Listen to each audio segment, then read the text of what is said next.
আল্লাহ ছাড়া বাঁচানে ওয়ালা কেউ নাই গো। কোন পীর ফকির আমারে বাঁচাইতে পারে না, কোন পীর ফকির সন্তান দিতে পারে না।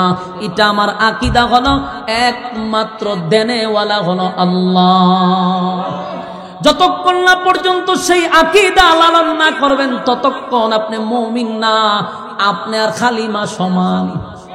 কথা হয় না? ওই খালিমা লইয়া তারা যেই জায়গায় যাইব আপনিও বাবা লইয়া এই জায়গাতে যাইবেন। বাস্তব না বাস্তব? যারা বাবার দোহাই দিয়া চলে, যারা পীরের দোহাই দিয়া চলে, তাদের যেই গতি কালিমার গ্রুপের সেই গতি।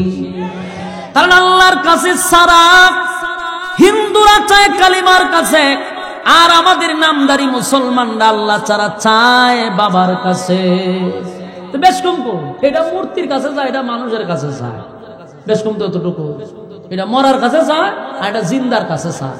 তো দুনো গ্রুপ একরকম, কিন্তু মাঝখানটা লেবেল লাগাইছে হে মুসলমান। রমরমার ব্যবসা চলতেছে, বাবার নাম দিয়া দিয়া গরু ছাগলের বিশাল ব্যবসা চলতেছে। আপনার কমিল্লা তো অনেকটি আছে, অভাব নাই। কতগুলা সাবাবাজ মাঝে মধ্যে ফেসবুকে পাওয়া যায়, খালি বাফের গুণ কীর্তন গাইতে গাইতে ওয়াজ শেষ করে লাগে।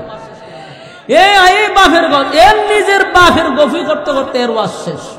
খালি আব্বাইটা আসিন আব্বাইটা আসিন, আরে আব্বা আব্বা করস কা, ওয়াজ কর, আব্বার কথা কইস না। তাই আব্বাইটা আসিন আব্বাইটা আসিন। রাসূলের মুজিজা বাফের উপরে না লাগাই দিছে। আপনার এই এলাকাতে আছে, এই বরিসঙ্গের আশেপাশে একটা ভণ্ড আছে, মারা গেছে, এর ফুলা বানাছে অনেকগুলা। এটি ওয়াজ উঠতে খালি আমার বাপ এইটা করছে, আমার বাপ এইটা করছে। একদিন দেখি ওয়াজ করতেছে রাসূলের মুজিজা না বাফের জন্য লাগাই দিছে। চিন্তা করতে ওই যে এক সাহাবী রাসূলকে বকরি খাওয়াইছিল, সাথে রুটি ছিল। রাসূল বলছিল ডাকলো তুমি তুইলো না, খাওয়াইতে থাকো। সব সাহাবীরে খাওয়াইও, খাবার রয়েছে। এটা তো রাসূলের জীবনের ইতিহাস থেকে আমরা পাইছি মুজিজা। এই ভণ্ডগুলি নিজের বাপের কেরামতিত লাগাই দিছে এই ঘটনা। আর 10টা আছে, এটা সবটি এক ধরনের গাঞ্জাখোর। যত আবুল তাবুল আছে আয়া বাফের নামের কিচ্ছা কাহিনী শুরু করে দেয়। আমি আপনাদের কাছে বলি, হিন্দুদের মধ্যে আর এই জনবাবাদের মধ্যে কোনো বেশ কম নাই। আপনারা মিলায় দেখেন না, হেরা চায় মূর্তির কাছে, এরা চায় জিন্দা বাবার কাছে। আল্লাহ ছাড়া কারো কাছে চাওয়া যাবে? আল্লাহ ছাড়া কারো কাছে মাথা নত করা যাবে? সেজদা কাউকে দেওয়া যাবে? তাহলে তুইও দেশ, তাহলে তুই আর হিন্দুদের মধ্যে পার্থক্য কোথায়? সূরা ইখলাস, বলুন সূরার নাম কি? ইখলাস শব্দের অর্থ কি? খাঁটি। বলুন ইখলাস শব্দের অর্থ? এই সূরা নাজিল হয়েছে মক্কাতে, মক্কাতুল মুকাররমা এই সূরাটা নাজিল হয়। এই শানে নজুলটা যদি আপনাদেরকে সংক্ষিপ্তভাবে বলি, আমরা সূরাটা ছোট্ট কিন্তু এটার আলোচনা ব্যাপক, তাই আমি এটার 3টা ভাগে ভাগ করব, যদি আপনারা মনোযোগ দিয়ে শোনেন। প্রথম ভাগে আমরা এটা কেন নাজিল হলো তার সংক্ষিপ্ত কথা, এরপরের ভাগে আমরা এটারে তার সরল তর্জমা, এরপরে তার সংক্ষিপ্ত ফজিলত। এই 3টা ভাগে আমরা ওয়াজ করব অল্প সময়ের ভিতরে ইনশাআল্লাহ। আসুন প্রথম এটা নাজিল হলো কেন? নাজিল হওয়ার মূল কারণ হলো মক্কাতুল মুকাররমায় 3টা দল ছিল, দ্বিত্ববাদী, তিত্ববাদী, বহুবাদী। এই 3 দল মিল্লা তারা তাদের ধর্মের প্রচার করত। কেউ 2 খোদায় বিশ্বাস করত, কেউ 3 খোদায় বিশ্বাস করত, কেউ বহু খোদায় বিশ্বাস করত। ইহুদিরা 2 খোদায় বিশ্বাস করে, খ্রিস্টানরা 3 খোদায় বিশ্বাস করে, আর মূর্তি পূজারীরা বহু খোদায় বিশ্বাস করে। তো রাসূল আরবি সাল্লাল্লাহু আলাইহি ওয়াসাল্লাম তখন একত্ববাদী খোদার দাওয়াত দেওয়া শুরু করলেন। মক্কার 3 দল চিন্তা করলো, আমরা বাপদাদার ধর্ম প্রচার করতেছি, আমরা এতদিন যাবৎ খোদা 2 জন মেনে আসছি, এতদিন যাবৎ 3 খোদা মেনে আসছি, এতদিন যাবৎ আমরা বহু খোদায় বিশ্বাস করি, আর আব্দুল্লাহর পুত্র মুহাম্মদ মাত্র 1 খোদায় বিশ্বাসী, এবং আমাদের বংশের মধ্যে ফাটল সৃষ্টি করতেছে, সম্পর্কের মধ্যে দূরত্ব সৃষ্টি করতেছে, এটা তো হতে দেওয়া যায় না। তো বহুবার এটা নিয়ে এরা মিটিং এ বসছে, কিন্তু রাসূলের সাথে কথা বলে কোনোভাবেই তারা খাপ খাইতে পারে না। মানে তারা রাসূলের সাথে কথা বললেই যে কোনো একটা জায়গায় তারা আটকা পড়ে যায়। তো শেষ পর্যন্ত তারা দেখলো যে আল্লাহ রাসূল দাওয়াত দেয় এক আল্লাহ। তো মক্কার মানুষ বলল, মক্কার মানুষ বলল যে আমরা তো আল্লাহকে আল্লাহ বলেই ডাকি, আমরাও আল্লাহকে আল্লাহ বলেই ডাকি, তো এখানে আপনিও আল্লাহকে আল্লাহ বলেই দাওয়াত দিতেছেন, আপনারা আমাদের মধ্যে তো একটা ভালো একটা সুসম্পর্ক আছে, আপনিও আল্লাহকে আল্লাহ বলেন, আমিও আল্লাহকে আল্লাহ বলি, তো মাঝখানে নতুন ধর্ম কেন? তাদের বক্তব্য হলো, আপনি যেই খুদারে খুদা বলে বিশ্বাস করেন, আমরাও সেই খুদাকে খুদা বলি বিশ্বাস করি, তাহলে মাঝখানে আবার নতুন ধর্ম কেন? আর আপনি যে আল্লাহ বলে আল্লাহকে ডাকেন, আপনার আল্লাহর পরিচয়টা কি? আপনার আল্লাহ করে কি? বিভিন্ন ধরনের কথা তারা বলা শুরু করছে। প্রথম প্রশ্নটা ছিল তাদের যে, আব্দুল্লাহর পুত্র মুহাম্মদ, আমরা তোমার কাছে জানতে চাই, তোমার আল্লাহ টোটাল কতজন আছে? তোমার আল্লাহ করেটা কি? তোমার আল্লাহ কি বিয়ে শাদী করছে? তোমার আল্লাহর কি বাচ্চা কাচ্চা আছে? তোমার আল্লাহর শক্তি কি পরিমাণ? এই ধরনের বিতর্কিত প্রশ্ন তিন দল মিল্লা রাসূলকে করতেছে। আল্লাহর রাসূল তো কোনো কথা বলেন না যতক্ষণ না পর্যন্ত আসমান থেকে ফয়সালা না হয়। তো তাদের এই বিতর্কিত কথাগুলি শুনতেছিল, তারা আল্লাহর পরিচয় জানতে চায়। তো তারা বলে, তুমি যে আল্লাহকে আল্লাহ বলো, আমরা সেই আল্লাহকে আল্লাহ বলি, তবে তোমার আল্লাহর পরিচয়টা কি সেটা আমাদের জানতে দাও। আল্লাহ তাদেরই বিতর্কিত প্রশ্নের জবাবে তখনই সূরা ইখলাস নাজিল করেন। আপনার এলাকাতে সুবহানাল্লাহ আসেনি? কোন সময় কেউ মারা গেলে না কোনো ঠাডা মাডা আপনার রূপে বললে লক্ষণ এরকমই বোঝা যায়। অন্তত পক্ষে হ্যাঁ হু একটা আওয়াজ তো দিতেন, আওয়াজ দিতে গেলে আওয়াজ বাইর করতে হয়। আপনারা যে বইছেন তাও মুখ কান বন্ধ করে বইছেন, আর ওগুলো মুখ খুলে দিয়েছেন স্টেজের মানুষের, এরা ওটু চলতেছে, আপনারা অন্তত আওয়াজ দেন। বলুন কোন সময় নাজিল হইল? এই বিতর্কিত প্রশ্নের জবাবে আল্লাহ সূরা ইখলাস নাজিল করছে। এখন নাজিলের কারণ বুঝছেন? কথা কয় না। সূরাটারে কয় ভাগে ভাগ করছি? প্রথম ভাগ শেষ। নাজিল হওয়ার কারণ হলো এটা, এরা বিতর্কিত প্রশ্ন করছে, বিতর্কিত প্রশ্নের জবাবে সূরা ইখলাস আল্লাহ নাজিল করে। এটা হলো এক ভাগ। এবার আসুন দ্বিতীয় ভাগে। প্রথম প্রশ্ন হলো, ইখলাস কেন রাখা হলো? সূরার ভিতরে ইখলাস শব্দটা নাই, কিন্তু নামকরণ করা হয়েছে ইখলাস বলে। আর ইখলাস শব্দের অর্থ হলো খাঁটি। এই খাঁটি কেন রাখা হইলো এর একটা কারণ। তাফসীর কারকরা বলে, রাসূলের কাছে যখন তিত্ববাদী তিনটা দল, দ্বিত্ববাদী, তিত্ববাদী, বহুবাদী তিন দল আইসা বলল, আমরাও আল্লাহকে আল্লাহ বলি ডাকি, তখন আল্লাহ সূরার নাম রাখছে ইখলাস। ইখলাস শব্দের অর্থ হলো খাঁটি। আল্লাহ এটাই বুঝাইতে চাচ্ছে, তাদের আল্লাহ বলা আর মুমিনের আল্লাহ বলার মধ্যে বেশ কম আছে। সাউন্ড আর টু ডান, আর টু ডান, জোরা তালে লয়ে আইছেন, আর টু ডান, বাহিরের আওয়াজ ক্লিয়ার কম, ক্লিয়ার বাড়ান, এই আর টু ডান। বলুন, আমাদের আল্লাহ বলা আর মূর্তি পূজারীদের আল্লাহ বলা কি সমান? আমাদের আল্লাহ বলা, ইহুদিদের আল্লাহ বলা, আমাদের আল্লাহ বলার খ্রিস্টানদের আল্লাহ বলা কি সমান? এজন্য আল্লাহ বলেন, সূরার নাম রাখছি ইখলাস, শব্দের অর্থ হলো খাঁটি। মুমিনের আল্লাহ বলাটার মধ্যে কোনো বেজাল নেই। আর মূর্তি পূজারীদের আল্লাহ বলার মধ্যে বেজাল আছে না নাই? আপনি একজন হিন্দুরে জিগায়েন, সে বলবে উপর আল্লাহ বালা জানে, তার মানে উপর আল্লাহ যে একজন আছে এটা জানে। কথা কেন? তো উপর আল্লাহকে যদি তুই আল্লাহ বলেই ডাকস, তাহলে তোর লক্ষ্মী মারে কোন কারণে রাখছস? এরার দাবি হলো লক্ষ্মী মা লক্ষ্মী দেয়, ধন সম্পদ দেয় লক্ষ্মী মা, সরস্বতী মা, কালী মা, আরো অনেক মা আছে তাদের। প্রায় 360টা দেবদেবী আছে। এই দেবদেবী গুলারও তারা খুদাই মানে। আসল উপরল্লারে বড় খুদা আর বাকি গুলারে সাথী সঙ্গী হিসাবে মানে। তো বলুন তো দেখি, তাদের খুদা বিশ্বাস করা আর আমাদের খুদা বিশ্বাস করা কি সমান? এই জন্য আল্লাহ সূরার নাম রাখছে কি? ইখলাস, মানে খাঁটি। আমাদের আল্লাহ বিশ্বাস করা, তার মধ্যে কোনো বেজাল নাই। আমাদের বক্তব্য হলো, আমাদের মালিক একজন, আর কোনো শরীক নাই, তার কোনো ইলাহ নাই। আর অন্যান্য ধর্মেরা তার বিশ্বাস হলো একজন উপরে আছে ঠিক, কিন্তু তার সাথী সঙ্গীরাও আছে। কথা বুঝতেছেন? এই সাথী সঙ্গীরাও আছে, এটাও তারা বিশ্বাস করে। এই জন্য আল্লাহ সূরা ইখলাস নাজিল করে জানায়া দেন, কুল হুয়াল্লাহু আহাদ আল্লাহুস সামাদ লাম ইয়ালিদ ওয়া লাম ইউলাদ ওয়া লাম ইয়াকুল লাহু কুফুয়ান আহাদ। আল্লাহ রাব্বুল আলামিন বলেন, তিন প্রশ্ন যখন রাসূলের কাছে প্রথম প্রশ্ন করছিল, আপনার আল্লাহ কয়জন? এরপরে বলছে আপনার আল্লাহ কি করে, আপনার আল্লাহর কাজ কি? তারপরে বলে আপনার আল্লাহর কি বাচ্চা কাচ্চা আসেনি? এরপরে আল্লাহর তারা প্রশ্ন করে আপনার আল্লাহর ক্ষমতা কি? এই প্রশ্নগুলির জবাব দিতে গিয়া সূরা ইখলাস আল্লাহ নাজিল করে জানায়া দেয়, কুল হুয়াল্লাহু আহাদ, নবী আপনি বলুন আমি আল্লাহ একক। কোন আল্লাহ কয়জন? আল্লাহ বলেন কুল হুয়াল্লাহু আহাদ, নবী আপনি বলুন আমি আল্লাহ একক, আমার কোনো ইলাহ নাই, আমার কোনো শরীক নাই, আমার কোনো সাথী সঙ্গী নাই। কথা হয় না?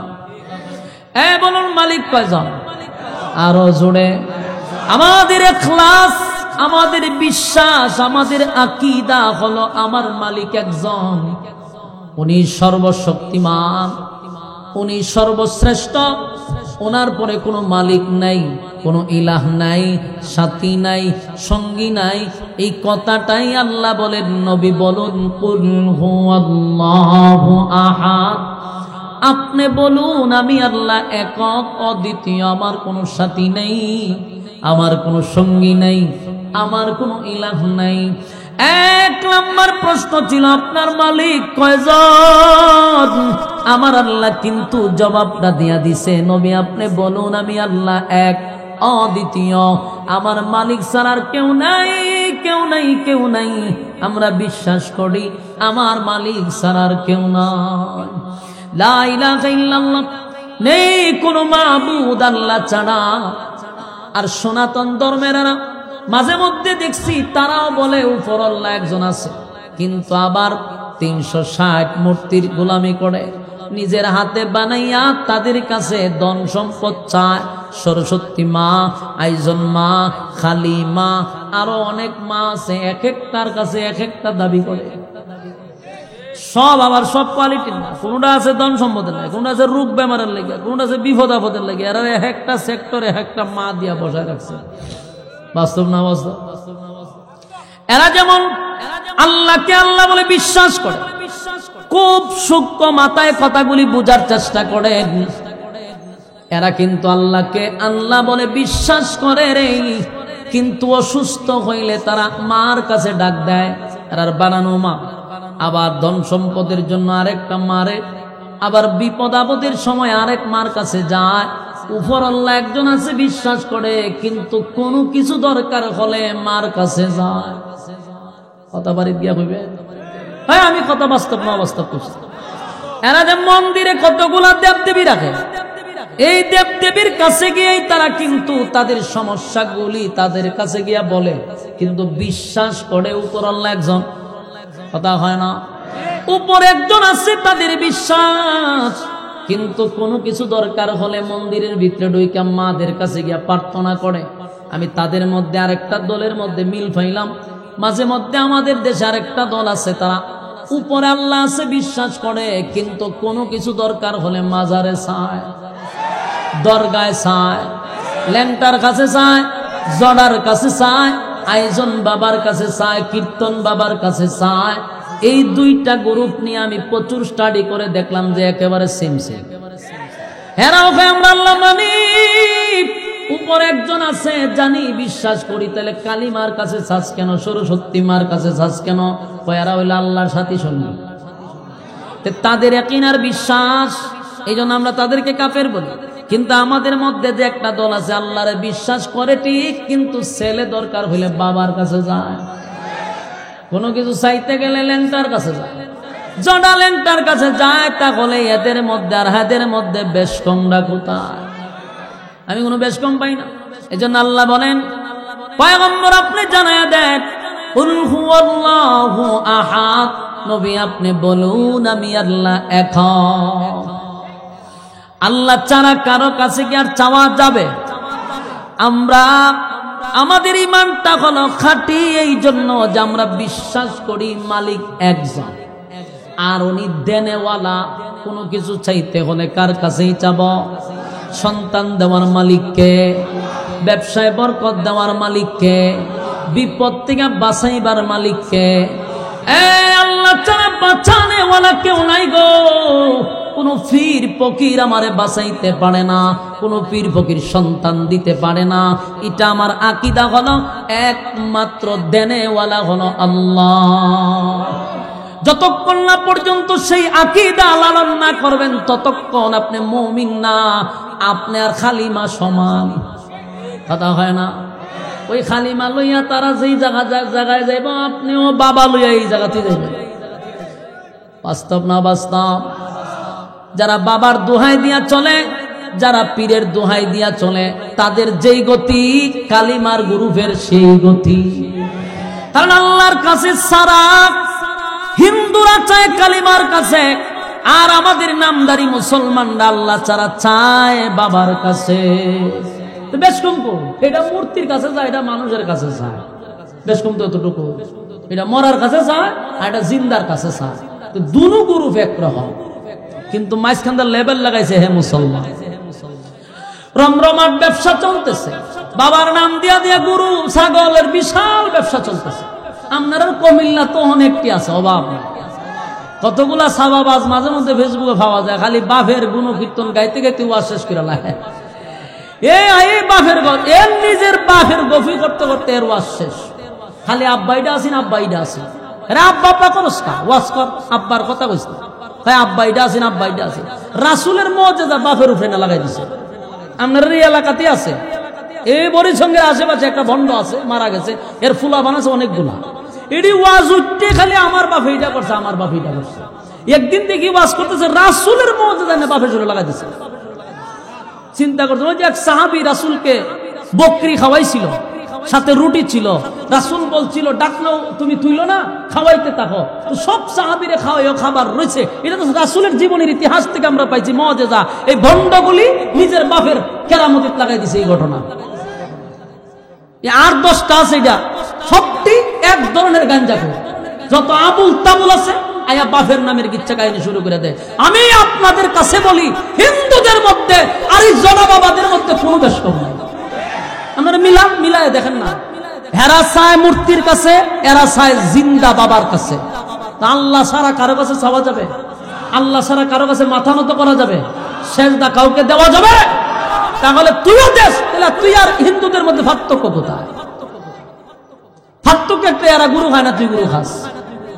বাস্তব না বাস্তব?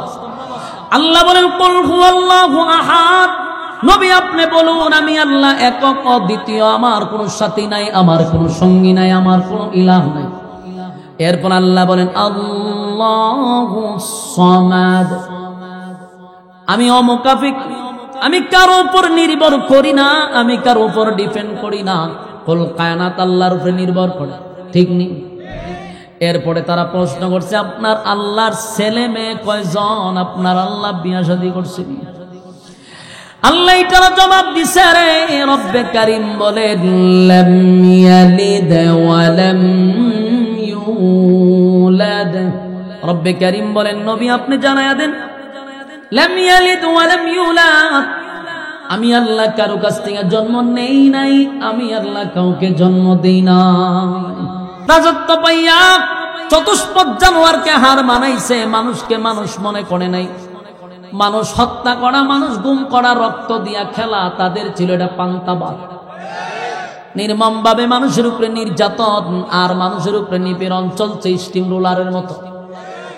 আল্লাহ বলেন আমি যুগে যুগে ক্ষমতা দিছি রে, ক্ষমতা দিয়াও পরীক্ষা করছি, কিন্তু ক্ষমতার অপব্যবহার যারা করছে একটা সময় সীমা লঙ্ঘন করার কারণে জুতা দা ফিরাইয়া লামাইছি।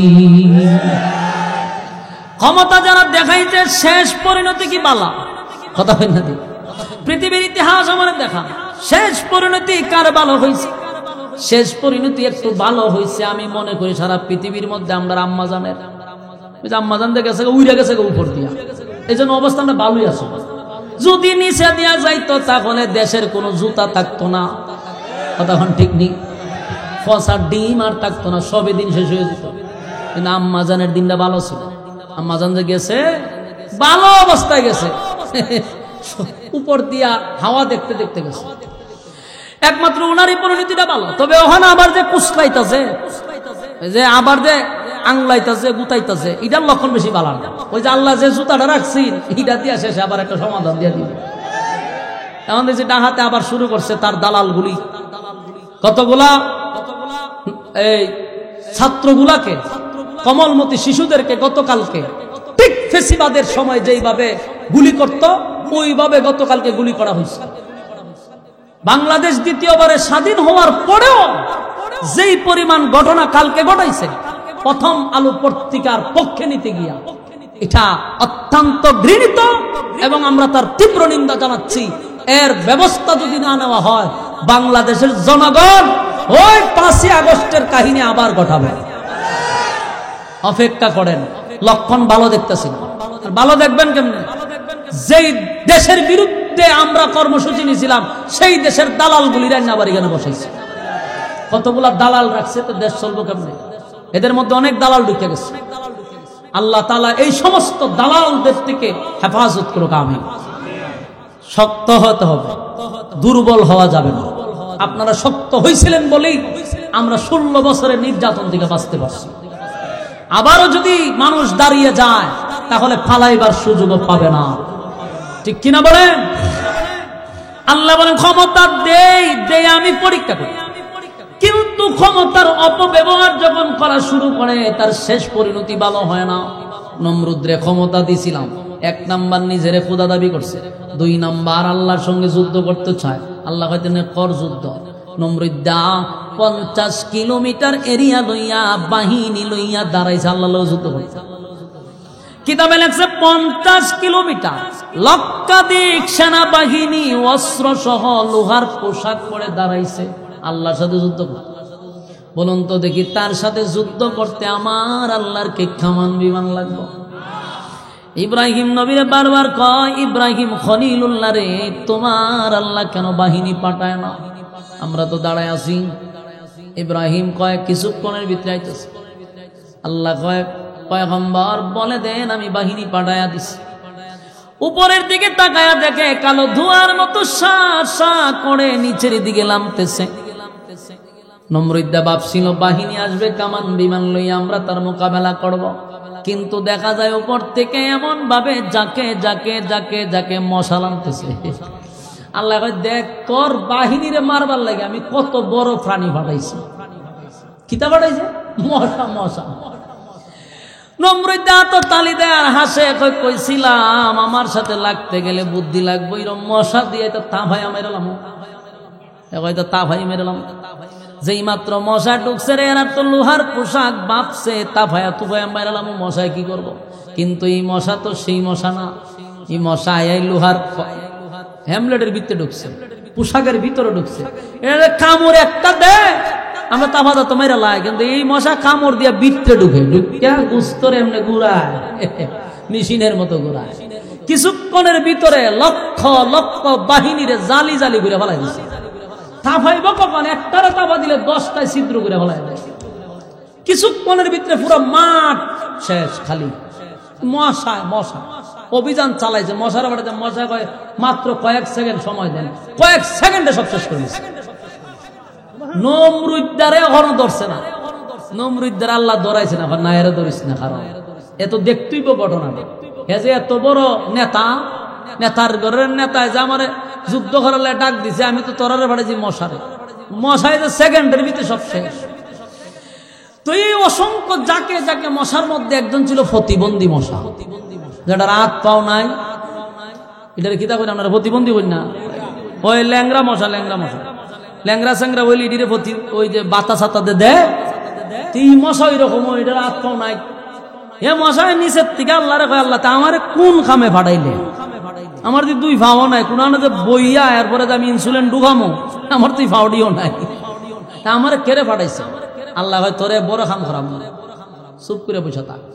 সবটিকে শেষ করার পর আল্লাহ কয় রে প্রতিবন্ধী কই আছ জি আসি যা ওই যে বড়টা রেখে তোর বম্বাস্টিক মার্কা নমরুদ ধারে কয় আল্লাহ আমার তুই ফাও নাই বলে ফাও লাগতো না পাকাটা দিয়ে খালি এর নাকের কাছে গিয়ে দাঁড়ায় থাক যখন এর নাক টান দিব নাকের টানের সাথে ভিতরে ঢুকবে ঢুকাইয়া দিল মশায় নাকের ভিতরে দিয়ে গিয়ে মগজ বয়ে গেছে মগজে বৈশা এবার জিব্রাইলে ওই মশার কাছে ফোন দিছে দোস্ত কি অবস্থা কয় স্যার আমার তো জায়গা মতো আল্লাহ বসাই দিছে তো তোমার চাকরি হইলো ওই জায়গা বইয়া কতক্ষণ পরে খালি ইনসুলিন ঢুকাইবা হ্যাঁ মশাই তো বালা ঘাম পাইছি কতক্ষণ পরে যেটা গুতা দে দিয়ে আবার ঠান্ডা তুলে যেই গুতা দে নমরুদে তিনে সাইরা ফল দেয় উপরে উঠে বুঝেননি মগজে কামড় দিলে কিরম লাগবে তিনটা লাভ দিয়ে উপরে উঠে আর মাথার তাপায় কিন্তু মশার খামড় তো আর ছাড়ে না লাফাইতে লাফাইতে অস্থির জিব্রাইল কয় সারিস না আমি কইলে সারিস যা কিছু দিয়ে আছে সব জিনিস দিয়া বাইরে এলো কিন্তু বেতা ছাড়ে না যেটা পায় এটা দিয়ে বাইরে একটা পর্যায়ে জুতা দাম আছে বাড়ি জিব্রাইল করে তাড়াতাড়ি সুই বাইর কর সুই বাই করছে বেতা ছাড়ছে নমরুদ চিন্তা করলো সবকিছু দিয়ে বাড়ি দিলাম বেদনা গেল না কিন্তু জুতা দা বাড়ি দিলাম মাথার বেতা গেল গা এই জুতার মধ্যে কি ওষুধ আছে জুতাটা লয়ে বই রয়েছে কতক্ষণ পরে আবার ওখান থেকে ফোন আইছে যে আবার খামড় দে আবার যখন সুইটা ঢুকাইছে নমরুদ হাত জুতা আছে টাস করে বাড়ি মারছে বাড়ি মারতে ছেড়ে দিছে এরপরে জিব্রাইলে দায়িত্ব দিয়ে গেছে মশারে তোমার চাকরি রইল জুতা দা বাড়ি দিলে ছেড়ে দিবা আর কতক্ষণ পরে পরে সুই ঢুকাইবা জুতা দা বাড়ি দিলে ছেড়ে দিবা না তোমার চাকরিটা মশা বেচারার ভাও নাই হ্যাঁ চিন্তা করছি কেন বুঝাতে কি মাসাল্লাহ জায়গা তো বালা খারাপ না কতক্ষণ পরে পরে একটা কামড় দেয় আর জুতা দা বাইরে এই চলতেছে নমরুদ আর কিছু করছে না নমরুদ তো গোটা পৃথিবীর বাদশা ছিল পার্লামেন্টে বসছে বিভিন্ন দেশ থেকে লোকেরা আসছে কথা বলতেছে হঠাৎ করে দেয় বাদশাহ কতক্ষণ পরে জুতা দা মাথার মাঝে বাড়ি মারে দেশের মানুষ হায় হায় এরকম বেজ্জুতার লোকের কাছে আমরা আসলাম দেশের সারা দেশের বাদশা তো জুতা দা মাথার বাইরে রাখা এরকম পাগল ছাগলের সাথে নিয়ে আমরা বৈশাখ মিটিং করুন মানুষের সিসি দিতে দিতে জাগে হে করতো কি হে হচ্ছে বিপদ জুতাটা না বাড়ি দিলে খামড় সারা না মানুষ তারে ঘৃণা দিয়া থুথু দিয়া চলে যায় কিছুদিন পরে একা একা বাইরিতে বাইরিতে অনেক কষ্ট না একজন চাকরিতে লোক রাখছে নিয়োগ দিছে যে আমারে প্রতিদিন জুতাদা বাইরি তুইব মাসে এত টাকা বেতন বেজ্জতি আল্লাহ করলে কেমনে করে একটু শুনে জুতাদা বাইরিলে বেতন এক ব্যক্তি হয় যাই হোক বেতন ফায়ার না ফাই এর দুটো কটা জুতাদা বাড়ি দিতে পারি বেতনের কি তা দরকার ঠিক নেই কথা হয় না ঠিক আমরা দেশের ওই যে ইয়াসিনের নাম কি তখন মুরগি সুরা যাসিন শাহরিয়ার কবির আচ্ছা কোন চান এ যদি একটা চাকরি আমারে দিত আমি তো কইলাম বলে আমার বেতনের দরকার নাই বাবা তোরে উল্টা আরো 10,000 দিব কিন্তু আমার জুতা একটা বাড়ি বেঁধে আমি আর জুতা বাড়িলাম আমার তো চাকরিটা পাইলাম না ঠিক এই লোকে চাকরি পাইয়া গেছে নমরুদ্দার কাছে নমরুদে চাকরি দেওয়ার পরে হে ডিউটি সকাল বিকাল জুতা বাইরে কিন্তু প্রথম তো শখে বাড়িছে পরে তো পড়ছে বিপদ খানা খাইতে পারে না ঘুমাইতে পারে না 24 ঘন্টার মাথার দ্বারা বই তখন জুতা দা বাড়ি লাগে একটা পর্যায়ে লোকটা শুকায় গেছে চাকরি ছাড়লেও তার মেরে লিব আর চাকরি করতে গেলেও সে এমন মারা যাবে করছিনি মহামুসিবত শেষে কয় আল্লাহ যা করে কয় আমি মরতাম আর না হয় হ্যাঁ মরতাম চাকরি করলেও মরো চাকরি ছেড়ে দিলেও মরো একদিন জুতার বদলায় লইছে বড় একটা মুগুল লইছে মুগুল লইয়া বয়ে রইছে যেই মাত্র সে বাড়ি দে জুতা তৈয়া মুগুর দা মারছে জোত কান জুড়ে ফাড়ে একবারই মারছে মাইরা মাথা 2 ভাগ করে নিছে মশা যা আসি মশা ছায়াদের উপরে ছাদ নাই এই জায়গা তো সে থাকতে পারে না মশা জিব্রাইলে ফোন দিয়ে স্যার কি করতাম কত ডিউটি শেষ মশা গেছে গা বলুন তো দেখি নমরুদ আল্লাহ সাইজ করছে কি দিয়া জুতা দিয়া লাস্টে ভিড়াইয়া মারছে চরম পর্যায়ের বেজ্জতি করে আল্লাহ দুনিয়ার থেকে বিদায় করছে শুনেন স্পষ্ট কথা আল্লাহ বলেন পরকালে তো শাস্তি দেওয়া হয় যারা জুলুম করে যারা অপকর্ম করে দুনিয়াতে যারা আল্লাহর হুকুম লঙ্ঘন করে পরকালে তো শাস্তি আসেই কিন্তু দুনিয়াতে ততক্ষণ পর্যন্ত তার মৃত্যু হবে না যতক্ষণ চরম পর্যায়ের বেজ্জতি সে দুনিয়াতে না হবে সবার ক্ষেত্রে আল্লাহ বেজ্জতি করবে তারপরে আপনাকে দুনিয়াতে নেবে কথা বুঝতেছেন আমা তো নমরুদ এই কথা বলছিল বহু আগে যে তোমার আল্লাহ শক্তি কি পরিমাণ ঠিক একই প্রশ্ন করছে মক্কার মূর্তি পূজারীরা তো তোমার আল্লাহ শক্তি কি পরিমাণ? আল্লাহ এটার জবাব দিছে, ওয়ালাম ইয়াকুল লাহু কুফুয়ান আহাদ। আল্লাহ বলেন ওয়ালাম ইয়াকুল লাহু কুফুয়ান আহাদ, আমার সমকক্ষ কেউ নাই, আমার সমতুল্য কেউ নেই। তাহলে তারা যেই প্রশ্নগুলো করছিল সূরা ইখলাস দিয়ে আল্লাহ সবগুলি প্রশ্নের জবাব কিন্তু একে একে সব দিয়া দিল। প্রথম প্রশ্ন হলো আপনার আল্লাহ কয়জন? রব্বে কারীম বলেন কুল হুয়াল্লাহু আহাদ, নবী আপনি বলুন আমি আল্লাহ একক, আল্লাহুস সামাদ, আমি অমুকাফেক্কি, আল্লাহুস সামাদ লাম ইয়ালিদ ওয়া লাম ইউলাদ, আমি আল্লাহ কারো কাছ থেকে জন্ম নেই নাই, আমি আল্লাহ কাউকে জন্ম দেই নাই। ওয়ালাম ইয়াকুল লাহু কুফুয়ান আহাদ, রব্বে কারীম বলেন আমার সমতুল্য কেউ নাই। তাহলে এই বেঈমানগুলি নবীরে প্রশ্ন করলো, আল্লাহ রাব্বুল আলামিন সূরা ইখলাস নাজিল করে আল্লাহর সব পরিচয় সূরা ইখলাসের ভিতরে দিয়ে দিয়েছে। সুবহানাল্লাহ।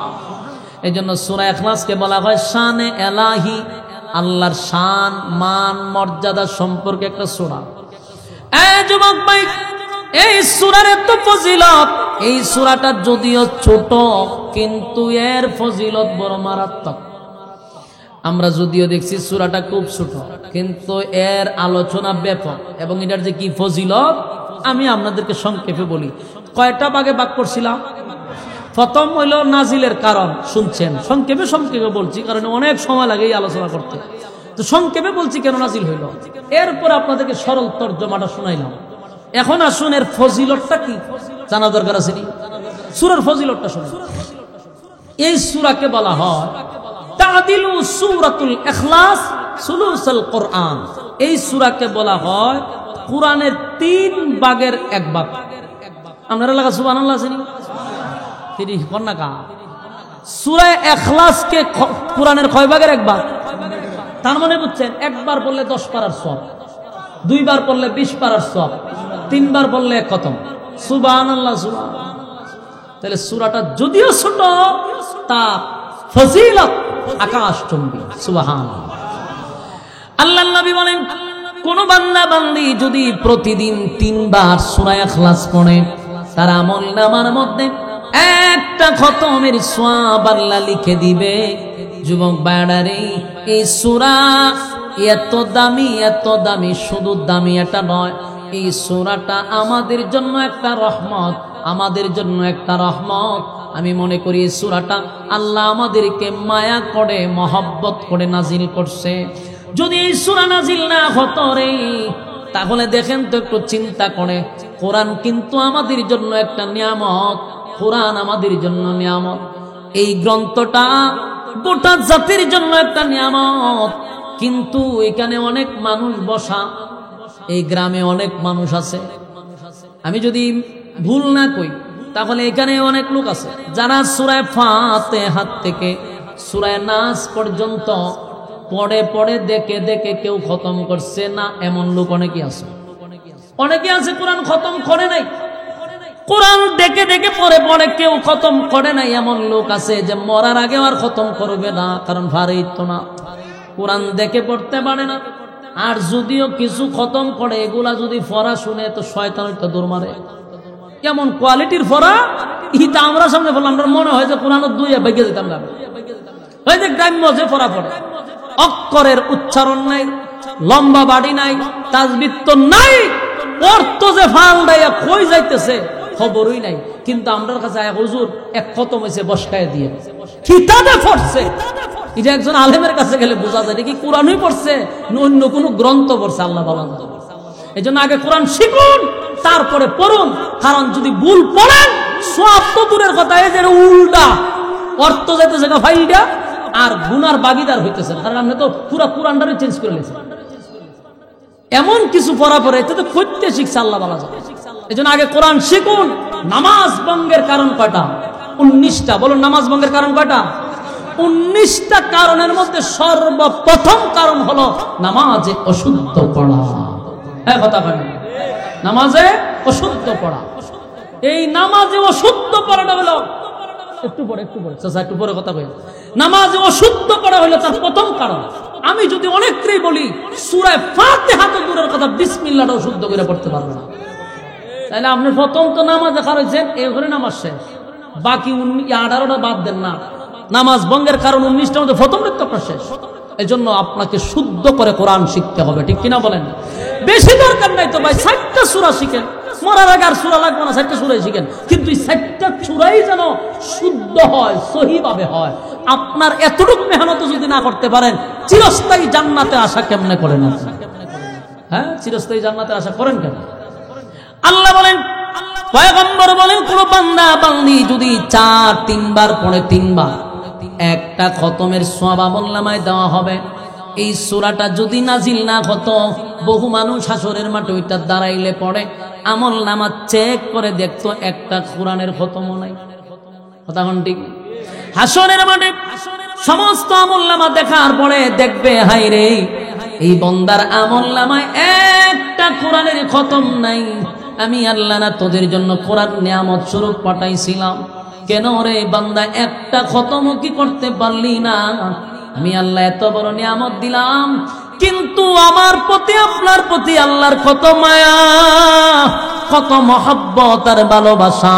সূরা ইখলাসকে ঘোষণা করে দিলাম, যদি কেউ 3 বার পড়ে সহি শুদ্ধভাবে, আল্লাহ বলেন আমি ওয়াদা দিলাম তার আমলনামায় আমি একটা খতমের সওয়াব দিয়া দিব। সুবহান। আমার যুবক ভাইরা, সূরা ইখলাস একবার পড়লে 10 পারা। আপনারা কি পড়তে রাজি? তাহলে আমার সঙ্গে পড়ুন, কুল হুয়াল্লাহু আহাদ আল্লাহুস সামাদ লাম ইয়ালিদ ওয়া লাম ইউলাদ ওয়া লাম ইয়াকুল লাহু কুফুয়ান আহাদ। একবার পড়লে প্রত্যেকের আমলনামায় কিন্তু এই মুহূর্তে 10 পারার সওয়াব রেডি। সুবহানাল্লাহ। আরেকবার পড়ুন, কুল হুয়াল্লাহু আহাদ আল্লাহুস সামাদ লাম ইয়ালিদ ওয়া লাম ইউলাদ ওয়া লাম ইয়াকুল লাহু কুফুয়ান আহাদ। এই মুহূর্তে 20 পারার সওয়াব। আরেকবার পড়ি, কুল হুয়াল্লাহু আহাদ আল্লাহুস সামাদ লাম ইয়ালিদ ওয়া লাম ইউলাদ ওয়া লাম ইয়াকুল লাহু কুফুয়ান আহাদ।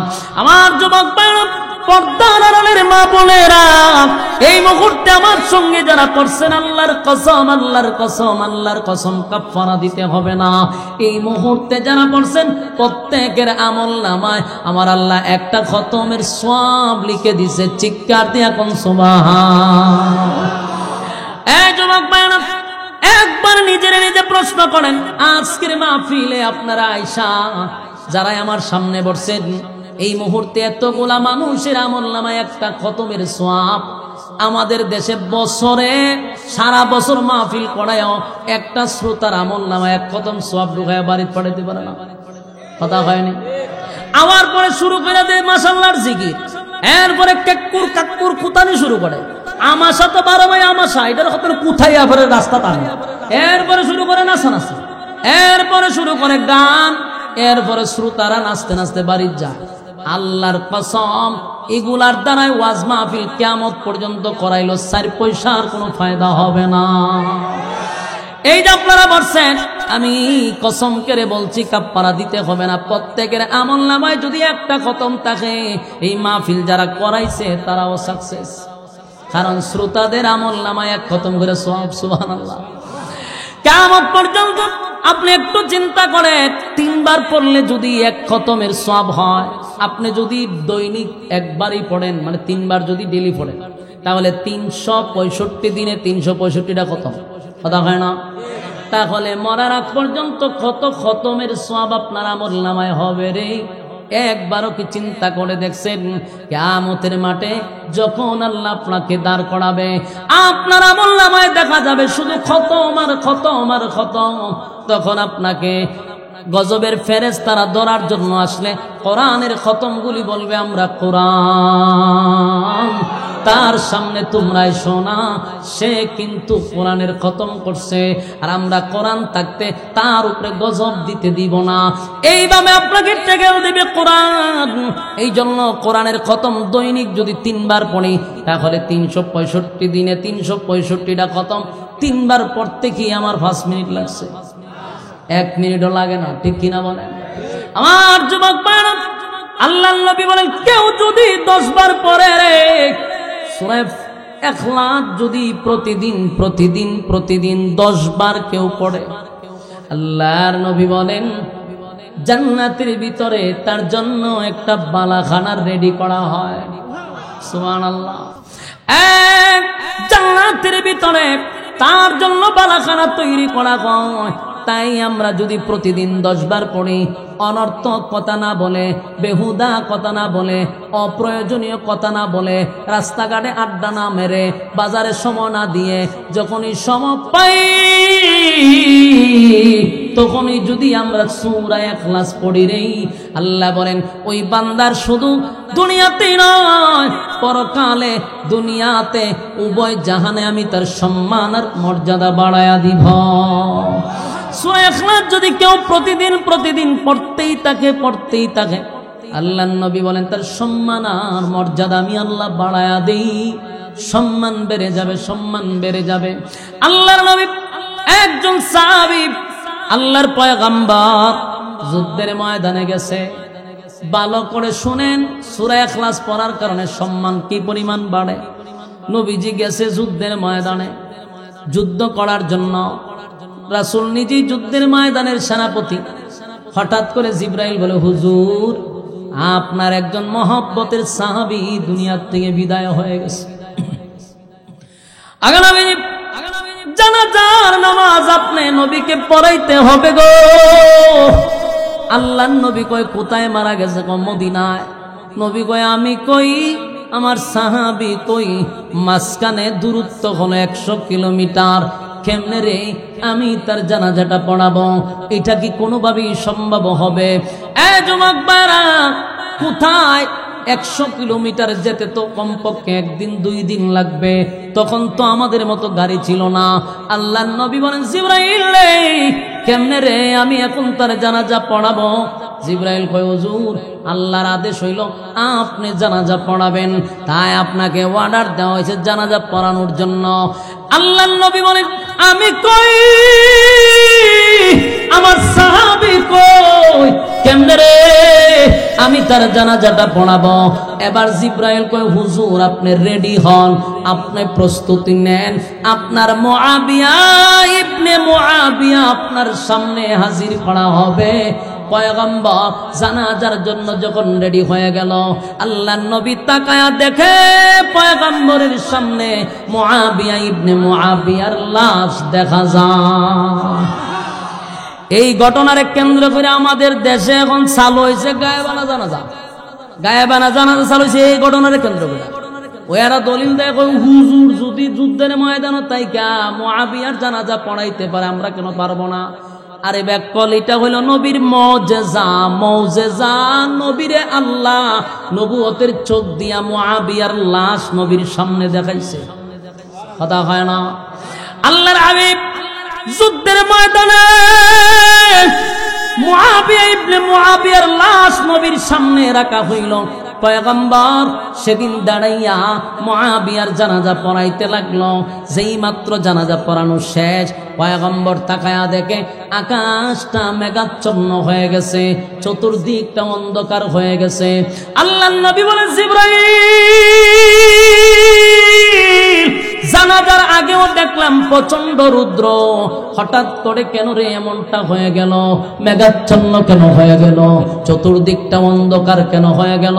জিবরাইল কয়, হুজুর মেঘাচ্ছন্ন হয় নাই, চতুর্দিকটা অন্ধকার হয় নাই, আপনার মুআবিয়া ইবনে মুআবিয়ার জানাজার মধ্যে এই পরিমাণ ফেরেশতা আসছে গো নবী, এই পরিমাণ ফেরেশতা আসছে। ফেরেশতাদের কারণে সূর্যের আলো দেখা যায় না। চিৎকার দিয়া কোন সুবহান।